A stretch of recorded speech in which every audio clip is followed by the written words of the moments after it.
Bonjour, bienvenue, je suis Audrey Buetaz et vous écoutez Trait d'Union.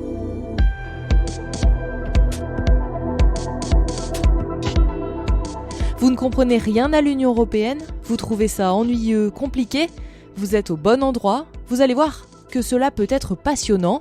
Oui, promis. Pour cet épisode, j'ai décidé de laisser la main à Aline, Estelle, Mona, Florian. Ils font partie de la promotion 2021-2022 de l'Académie Notre Europe, initiée par l'Institut Jacques Delors. Cela fait des mois qu'ils travaillent sur le projet. Ce sont eux qui ont choisi le thème de l'épisode, la ruralité. Ils ont réalisé les interviews, décidé de la trame, enregistré leur voix. Si vous aimez cet épisode, n'hésitez pas à les soutenir en le partageant autour de vous. Bonne écoute. Qui habite l'Union européenne ? C'est plus de 447 millions de citoyens de 27 pays, des habitants de territoires très différents. L'Union européenne, c'est donc un espace vaste, très divers. Mais alors pourquoi pense-t-on toujours aux capitales, à Bruxelles et aux grandes métropoles quand il s'agit d'Europe ? L'Union européenne appartiendrait-elle seulement aux grandes villes et aux habitants qui les composent ? Ne sert-elle que les intérêts des urbains ? Pour comprendre le rapport entre Union européenne et ruralité, on a enfilé nos plus belles bottes et nous sommes partis à la rencontre de ces ruraux, de ces campagnards, afin de savoir si eux aussi tirent une part du gâteau européen et si c'est le cas, en ont-ils conscience ? Si je vous dis que l'Union européenne agit sur les territoires ruraux, qu'est-ce que vous me dites ? Eh bien, je vous répondrai que je ne vous crois pas. Elliot Chudi est un Haut-Savoyard de 21 ans et il est étudiant en architecture. Simplement parce que je n'ai jamais entendu dire que l'Union européenne agissait sur nos campagnes d'une quelconque manière. Ce manque de connaissance des politiques européennes est partagé par Jacqueline, vendéenne âgée de 70 ans, qui est également une ancienne employée d'une usine de chaussures. Comme je n'écoutais pas forcément les infos, je ne me passais pas à la politique, c'était pas ma priorité. J'étais maman des 20 ans, maintenant.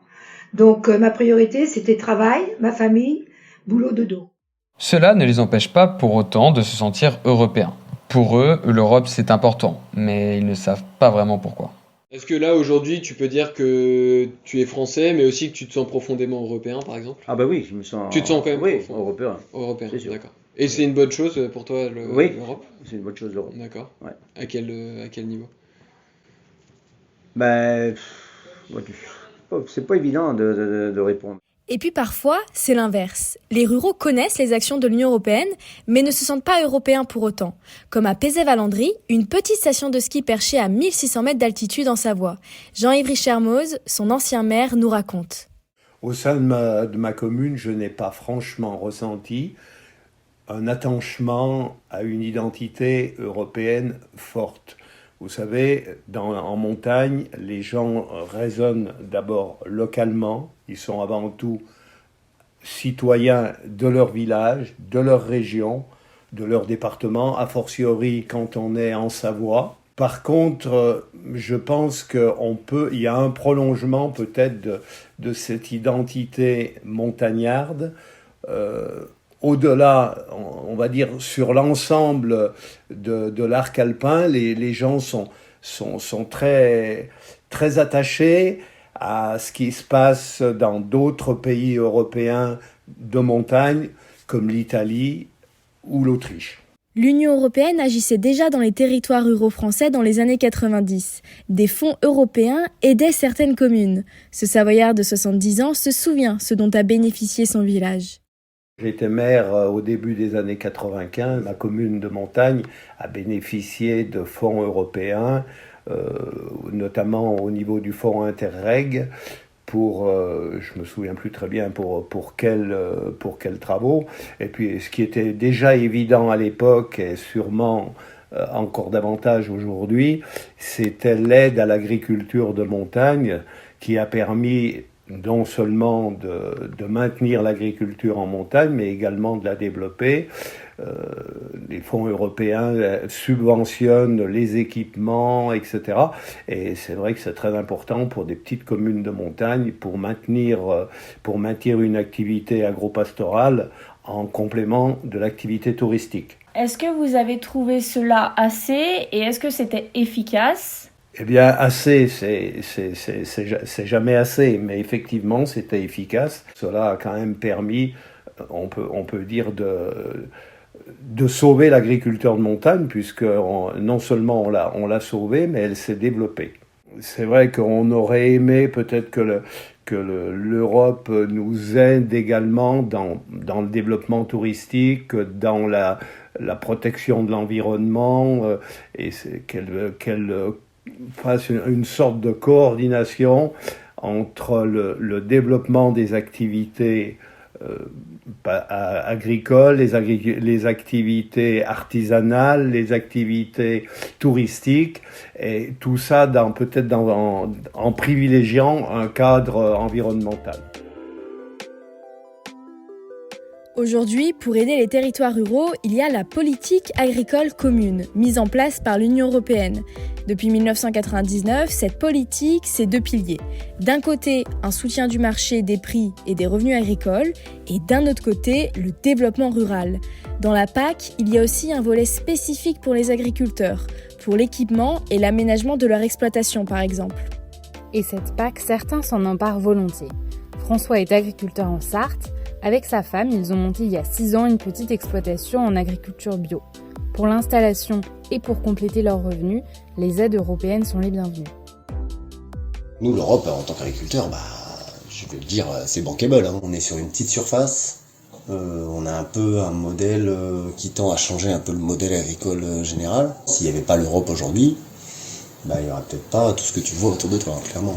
En fait, une fois qu'on a fait notre première déclaration PAC, donc on appelle les RPG, les plans qui m'ont fait voir ce qu'on fait sur les parcelles.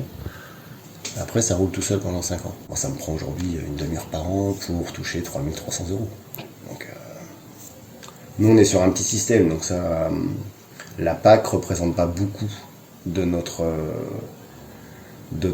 chiffre d'affaires final, de notre bénéfice plutôt et de notre revenu, c'est important ça.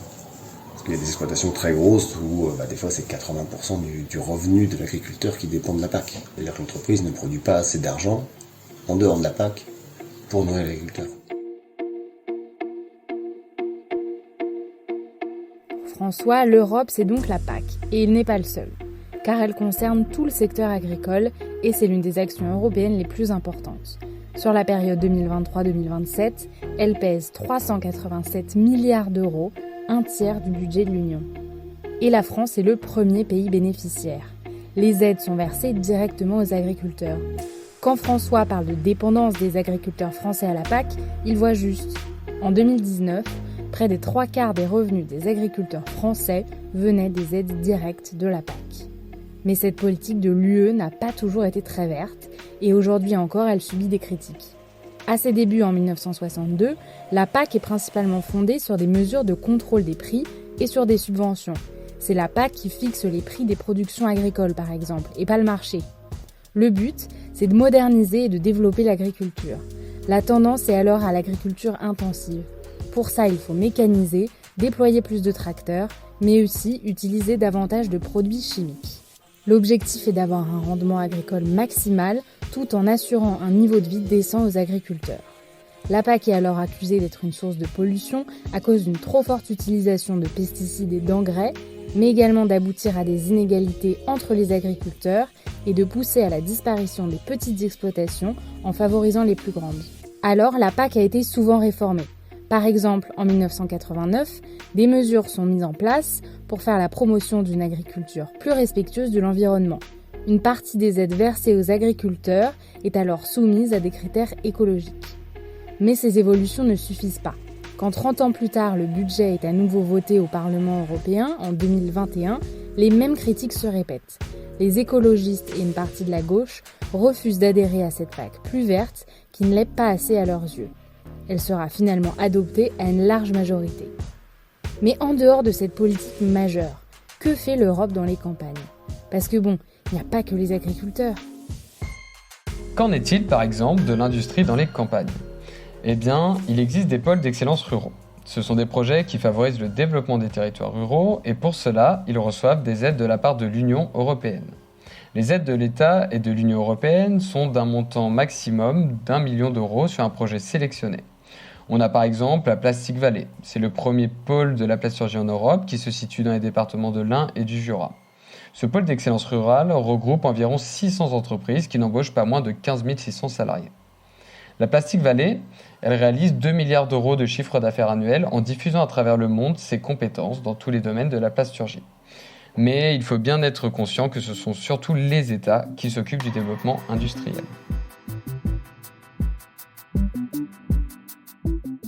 Certaines personnes font aussi naître des initiatives culturelles dans les territoires ruraux. C'est le cas de Maureen, militante écologiste. Elle a pour projet de reprendre une ferme bovine et de transformer l'exploitation en un lieu où culture et agriculture puissent avoir leur place.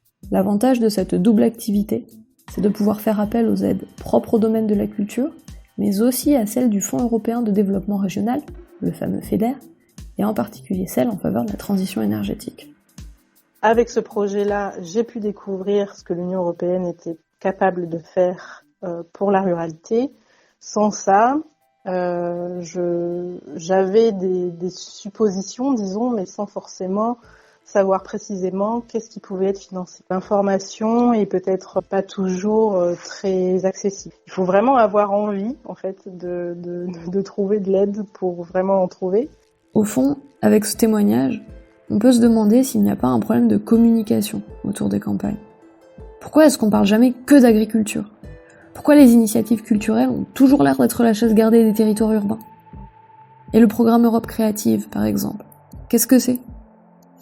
C'est un programme en faveur de la diversité culturelle au sein de l'Union européenne. Et surtout, c'est un programme avec un budget de 2,44 milliards d'euros pour la période 2021-2027. Alors ce dispositif, bien sûr, il s'adresse surtout aux initiatives individuelles des entreprises privées. Mais les collectivités peuvent aussi répondre aux appels à projets. Dans ce cadre-là, elles aussi peuvent se charger de coordonner et de fédérer des acteurs locaux de la culture. Et par conséquent, mettre en place une stratégie culturelle rurale en cohérence avec leur territoire. Et c'est peut-être d'ailleurs là que se trouve l'avenir de la politique culturelle européenne dans les territoires ruraux.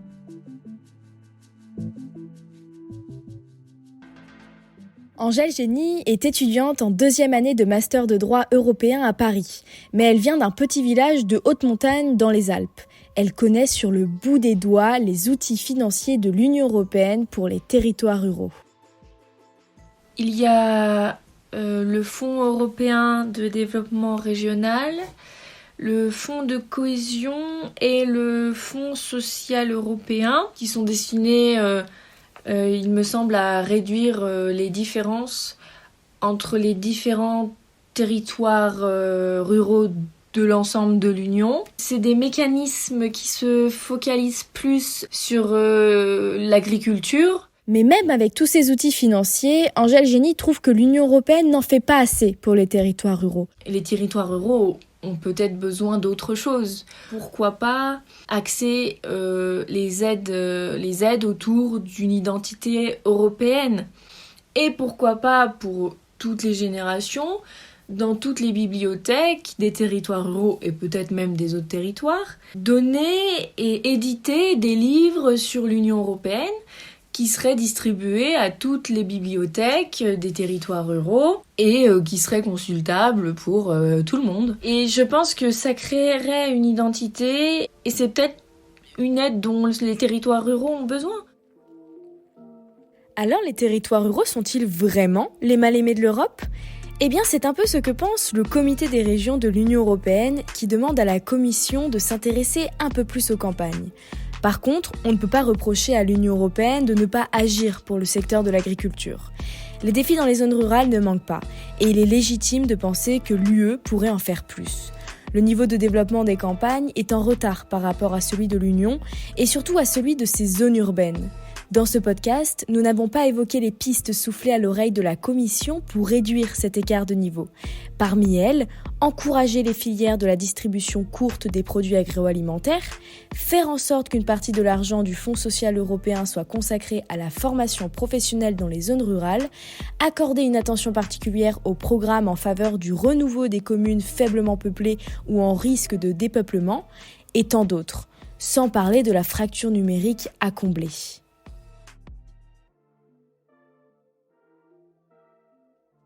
Merci à Aline, Mona, Estelle et Florian pour cet épisode grâce auquel j'ai appris beaucoup de choses, j'espère que vous aussi.